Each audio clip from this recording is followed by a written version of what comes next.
Today, we are looking at the overview for the process essay for IELTS Writing Task 1.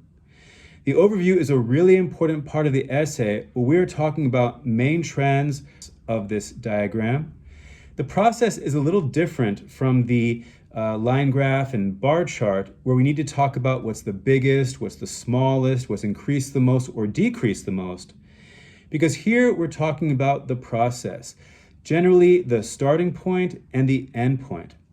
And I'll show you that in this diagram, we want to talk about what has caused the erosion. Now, the easiest way to do this first is follow the arrows to find that beginning part and end part. So we can see the previous position of the cliff was more outward, but then waves from the high tide and low tide caused the erosion. And that erosion led to exposing the fossils underneath the rock. That's the information for our overview. What was the beginning point, what was the end point, and what caused it? So an overview might look like this.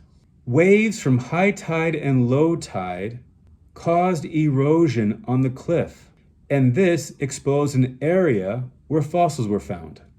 That's it. Your overview just needs to cover that information.